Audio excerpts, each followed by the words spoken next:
personne ne doit pouvoir nous intimider waaye gars yi nañu am fulla ak jom ak ngor xale bu ndaw bi jóge fee àll ba la mu bëggoon amu ko bëgg terroriser ñëpp tapet bëgg sëgg non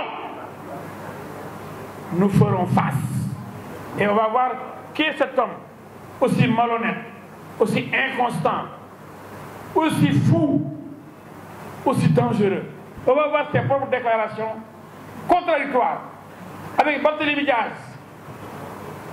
Ils sont fourbes, ils sont malhonnêtes, ils sont hypocrites. Et je vais le démontrer à travers ces images et à travers leurs propres déclarations. Vous allez découvrir deux hommes qui s'agitent et qui sont malhonnêtes. Allons-y.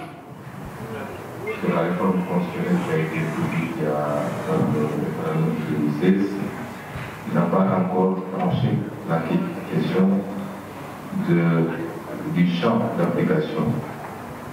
Nous avons saisi le gouvernement une question écrite en tant que député pour savoir si l'article 27 était applicable au mandat en cours ou pas. Et la réponse du gouvernement, dans le biais de son ministre de la Justice, c'est qu'il ne revient pas au gouvernement d'interpréter la Constitution. Et donc, rien n'empêchait le président Macky Sall, s'il parvenait à décrocher ce second mandat, de pouvoir briguer au troisième mandat en 2024 en considérant que l'article 27 n'était pas applicable à son premier mandat, puisqu'il ne pouvait pas être réagi. La Constitution du Sénégal, à l'heure où je parle, elle parle de ñaari mandat de juróom-ñaar. La Constitution du Sénégal ne parle pas de mandat de juróom-ñaar. Donc le mandat de Macky Sall, 2012-2019, Constitution du Sénégal, vous le considérez? Non, vous considérez. Tu parles français, tu le comprends, je parle français, je le comprends. La Constitution du Sénégal dit que tout Sénégalais qui devient président du Sénégal a droit à 2 mandats de 5 ans. Macky Sall a un mandat de 5 ans. Donc Macky Sall, ces 2 mandats de 5 ans, selon la Constitution du Sénégal, c'est le mandat 2019-2024. 2024-2029. Voici les 2 mandats que Macky Sall peut briller selon la Constitution du Sénégal. Président la de conférence. Bu ñuy xeex Ablaye Wade ci 3e mandat. xam nga ñun nag politiciens yi des fois dafa am yàlla bindee man te ñun on savait que Abdoulaye Wade avait droit à un 3e mandat. ku ñàkk fulla ci sa bopp surtout am ndaw nga xam ne société bi soxla la mais pas ci xeex pour soxla la pour la construction de la nation. say waajur soxla nañ la jur nañ la ñaar la toppatoo la ba nga toll ni nga toll ñu yaakaar ne wala mën a dimbali. yow amoo benn fulla si sa bopp lu dul benn politicien boo xam ne ci jamono bi mu lay yónni pour nga xeexal ko moom doomu ma nga Canada wala état bi muy tëdd nga dem di rey sa bopp ci loolu ñooñu lañ war a wax tey man xaw ma si ne rien à dire pour politiciens yi sikk nañu ba noppi mënoo dara ci ñoom mais jeunes yi leen di toog au nom de quoi et pourquoi di génne ay jaar di tëb di dal ci loo xam ne politique du loolu politique débat bi ku nekk na ñëw ak programme ku nekk na ñëw ne askan bi lii mooy sama mbugal ci askan bi ku nekk toog déglu parce que yàlla may ñëpp tamit seet bi la gënal ba su ko nga dem ba su dem ñibbi loolu lan la ci ay xeexal fii lépp. Sénégal li may teg mooy ma def politique politicienne maanaam dem parti dem bokk ci ab parti di bokk ci ay instance di yëngal di fekk ay meeting et cetera loolu lañ may tere mooy politique politicienne loolu def moom kenn mënut a werante loolu parce que man même Ousmane Sonko muy coow lii faral ma Ousmane Sonko. Merci. Il est bon et intéressant de permettre aux Sénégalais de découvrir ces hommes malhonnêtes, menteurs, hypocrites, manipulateurs. Vous avez vu Barthélémy Dias di xam nga ñun politiciens yi quoi xamoon nañ ne Wade am na droit 3e mandat mais xam nga rek ñu politiciens yi waaw yéen Sénégalais yi façon yii war ngeen a wax ak ñoom yeewee ngi de ñi day bandi lañ ça c'est des bandits xam nga Olof Njaay mu ne werante xuuxaan su mi ngemb su mi naa seen ngemb tey de gars yi dañu xuuxaan Sonko Bass dañu xuuxaan ndekete tey ils ont montré leur maladie la maladie du mensonge et de la manipulation xam nga ngir politiciens yi écoutez Barthélémy Dias xamoon nañ ne Wade am na troisième mandat waaye ñun ñoo taxawoon di ko xeex xamoon nañ ko mais dañ ko nëbb je n'invente rien quand j'ai attaqué ces bandits là les gens disent El Hadji Diouf dafa bañ Sonko je connaissais l'homme maintenant tout le monde me donne raison et regardez c'est Sonko même qui me donne raison il dit ban xale moo war a xeex pour ay politiciens yóbbu seen doom bi Canada di jàngi kuy ñàkk fayda di jël ay jaasi di xeex pour ay politiciens waxul loolu tey mu ne je veux 200 000 jeunes ñu ñëw attaqué pale bi déloger Macky Sall kan moo koy xeexal kan moo ñeme jóg suba naan da ngay tontu Sonko xanaa ko sa ndey liggéeyul dara sa kër bàyyi xanaa doomaraam rek mooy nangu loolu ku nekk doomaraam sa ndey liggéeyul dara sa kër bàyyi nga topp voyu bu mel ni Ousmane Sonko dégg li wax ni xale bu ñàkk fayda borom kër bu ñàkk fayda booy bàyyi doomam muy dem di xeexal ab politicien moom lan la moom artiste la wala politicien la ki mu ne ñëw leen xeexal ma na leen jaral dee mortal combat waaye yow kii du nit ce fou de Sonko là on doit le soigner.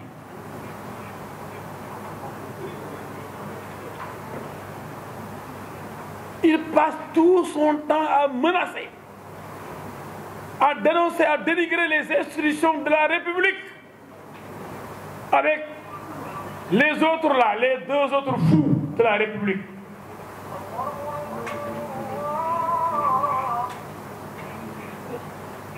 L'éternel prisonnier Guy Marius Sagna mooy jaaree mooy xasal prison ak son ami lui aussi abonné partout et il connaît bien la prison parce que j'étais son avocat aussi Barthélémy Dias. Voilà des gens, des anarchistes. Ce sont des anarchistes.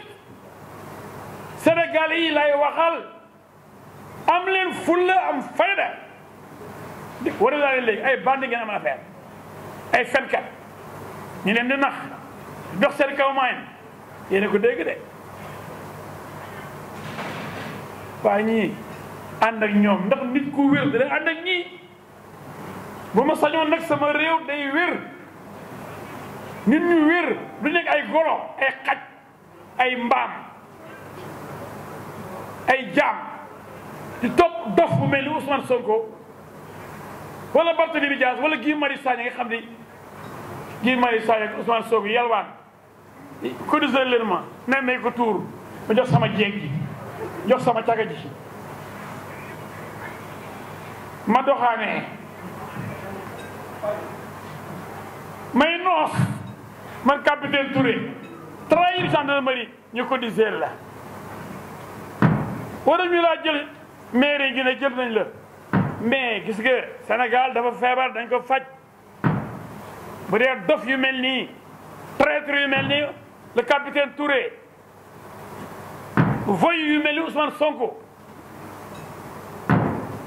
criminel bu mel ni Ousmane Sonko bu dee ñooñu ñooy jiite Sénégal wala di jiite ay xale ma ne Sénégal xamul fu mu jëm.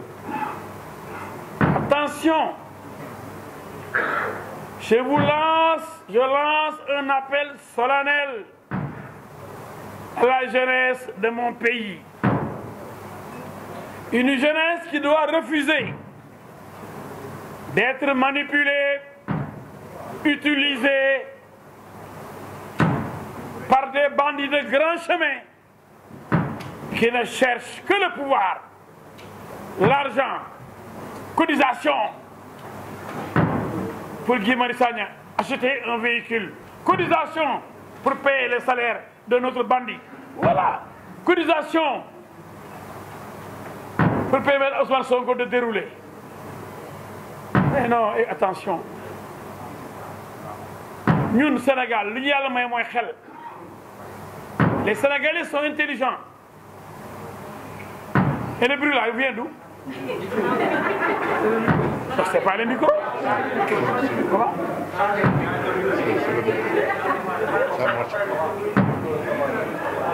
Excusez-moi, je vois l'autre. C'est pas le micro là?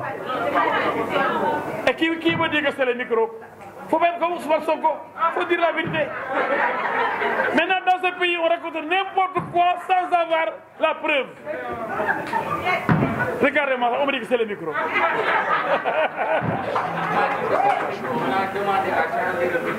Mais changez-nous les micros rapidement, donc. Hein? Comment ça? C'est pas le micro? Hein?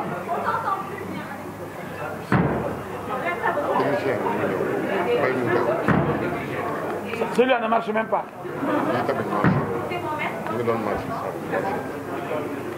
Aucun micro ne marche même.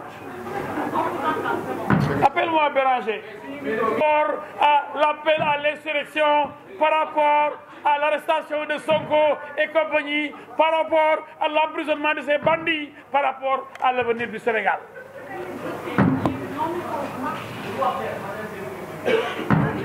Et ça m'empêche de parler correctement.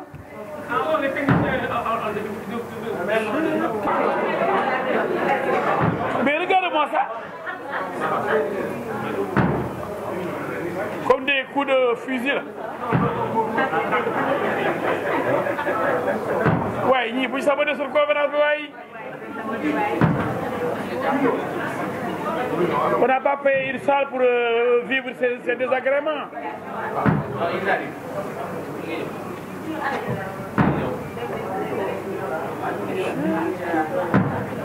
Le technicien doit être très nul. Non, c'est là, il est nul, je le dis, je l'assume. Où est le technicien?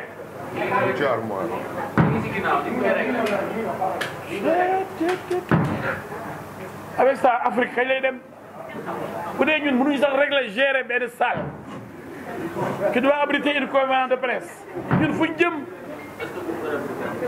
ah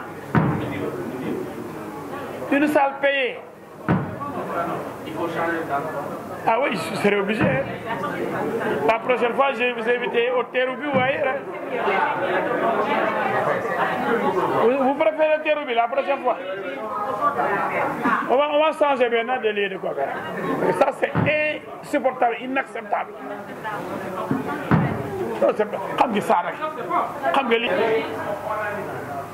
C'est vraiment triste.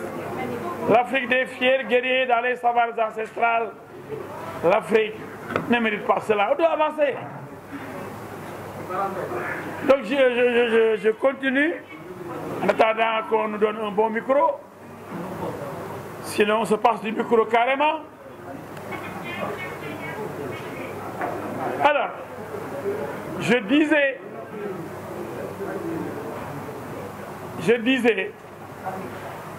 à la jeunesse de mon pays qu'elle doit faire attention. Vous avez suivi la première position de Ousmane Sonko contre l'utilisation des jeunes. Il demandait que les jeunes s'abstiennent de servir de chair à canon, de servir des causes injustes, donc d'être manipulés par des politiciens. Aujourd'hui, c'est ce qu'il reprochait aux politiciens qu'il fait exactement. Donc, M. Ousmane Sonko est disqualifié, comme il l'a toujours été, aux impôts et domaines. Il a tellement volé et menti qu'on l'a licencié purement et simplement.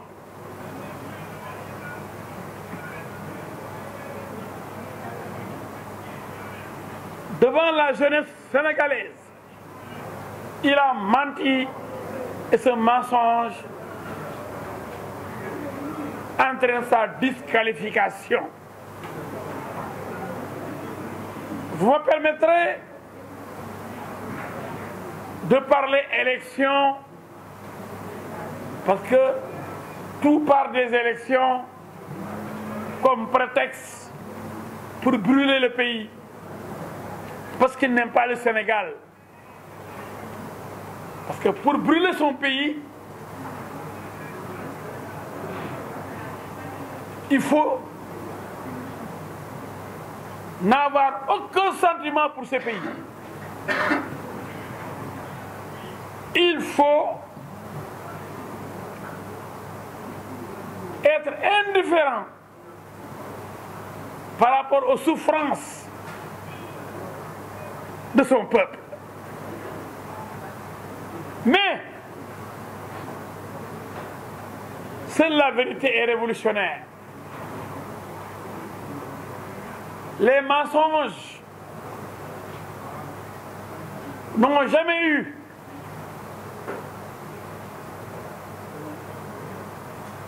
la victoire sur la vérité. Dans cette salle,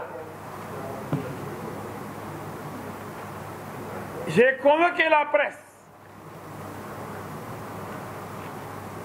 pour montrer à la face du monde les mensonges de l'opposition.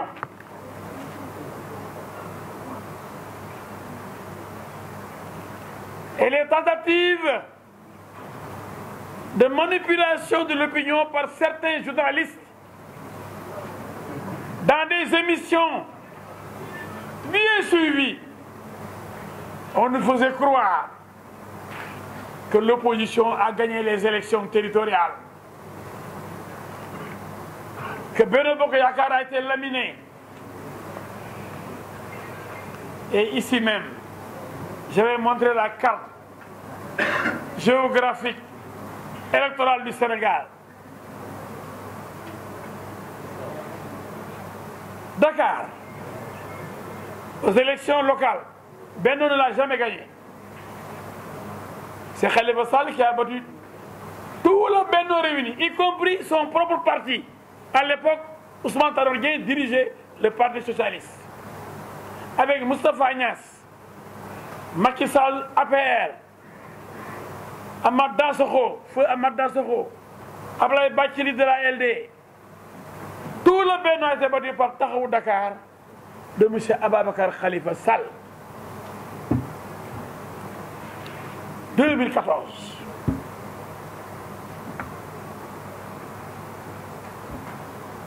Les élections locales qui ont suivi,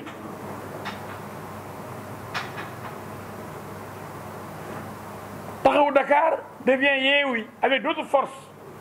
Les Moustarchidine, Pastef, FSD/BJ, Cheikh Bamba Dièye, Moustapha Mbaba Guirassy, Dr Cheikh Tidiane Dièye, Serigne Mansour Sy Djamil. Avec tout ce monde-là, Dakar est conservé par Khalifa Sall et tous ceux qui sont venus s'ajouter à Taxawu Dakar. Donc, quand est-ce que Benno a perdu Dakar? Mais il fallait suivre les émissions. Oui, l'opposition a bien gagné. Le pouvoir a perdu le pays. Percé de Yewwi, percé où? Là, Dakar, gagné en 2014 par Khalifa Sall seul. Maintenant, il y a Sonko, il y a les Moustarchidine, il y a Mansour Sy Djamil, Bess du Ñakk, il y a Cheikh Bamba Dièye, il y a Habib Sy, il y a Aïda Mbodj, il y a Guirassy. Et on conserve Dakar, on dit oui, le pouvoir a perdu Dakar. Quand est-ce qu'on a gagné Dakar pour le perdre? Mensonge et manipulation. Les départements, Yewwi n'a pas gagné 4 départements sur 46 départements. Et ce sont les départements qui élisent les députés. quelles sont les villes ou les communes gagnées par Yévi? À part Ziguinchor et Bignona. Sédhiou, Benno a gagné. Kolda, Benno a tout raflé. Pas une seule commune gagnée par Yévi. Tambacounda, Benno Bokk Yakaar. Kédougou, Bakel, Benno Bokk Yakaar. Matam, Podor, Benno Bokk Yakaar. Saint-Louis, Louga, Linguère, Benno Bokk Yakaar. Tivaouane, Diop Sy et de Benno Bokk Yakaar. Tivaouane, Thiès, département de Thiès, Benno Bokk Yakaar. C'est la ville qui a été gagnée par le professeur Babacar Diop. Et la ville n'élit pas. C'est le département qui élit. C'est le département qui donne les députés. Et la commune fait partie du département. Et Benno a gagné tous les départements. Parce qu'il y avait des listes parallèles qui ont permis à Babacar Diop de sortir du lot. Deux seules listes parallèles des éléments de Benno réunis presque double le score de Babacar Diop. Donc il a eu de la chance. Kaolack, celui qui l'a gagné, l'opérateur économique Serigne Mboup, président de la chambre de commerce de Kaolack, il n'est pas de Yewwi. Diourbel, Malick Fall, le maire sortant de Benno, est allé sur la bannière de Wallu, mais est revenu immédiatement après avoir gagné à Benno. Nioro, Benno. Kaffrine, Benno. Waouh! Comment peut-on se lever pour dire dans des émissions là, émission Noumelane, émission Giancarlo, toutes les grandes émissions, les gens vont là-bas pour dire nous avons gagné les élections, pour tromper l'opinion. Quelle élection? Mais pour montrer qu'ils sont malhonnêtes. Mais ils sont rusés. Pour cacher leur absence sur le terrain, ils sont allés voir Wallu. Dans les départements, Yewwi n'avait pas de candidat du tout. Et là où Yewwi est absent, Yewwi dit Wallu. Vous savez, Wallu. C'est Wallu qui a dit Wallu, aide Wallu. Wallu a bouché les trous. Mais l'histoire de Ngom là, de Matam, qui était parti avec la liste de Yewwi, est-ce qu'un parti sérieux peut remettre la liste de ses candidats à quelqu'un qu'il ne connaît pas? Parce que Ngom s'est présenté pour dire moi je vais déposer votre liste, on lui donne la liste. Lui il est de la PR, il s'enfuit avec la liste. Donc s'ils avaient des responsables là-bas, mais quand même, ils n'auraient pas besoin de remettre leur liste quand même à un élément de la paix. Parce qu'ils n'ont personne dans les régions. Ils vont voir le PDS, qui est moribond, certes, mais qui a dirigé le pays et qui a partout quelques éléments. Ça se comprend quand on dirige un État pendant 12 ans. Mais dans tous les villages, on a un ou deux représentants. On a quelques chefs de village. On a quelques retraités. Et on vous donne les enfants de quelques vieillards qui se présentent pour Wallu. Et on dit, là où Wallu est, nous allons voter Wallu, nous de Yewwi. C'est faux. Je lance aussi un avertissement au PDS. Les gens de Yewwi ne voteront jamais Wallu. Même si dans le département, ils n'ont pas investi Yewwi, ils vont voter le bulletin de Yewwi, ils ne voteront pas le bulletin de Wallu. J'avertis les gens du PDS. C'est un complot contre vous. Yewwi est incapable de couvrir l'ensemble du territoire national. s'est mis à genoux devant le PDS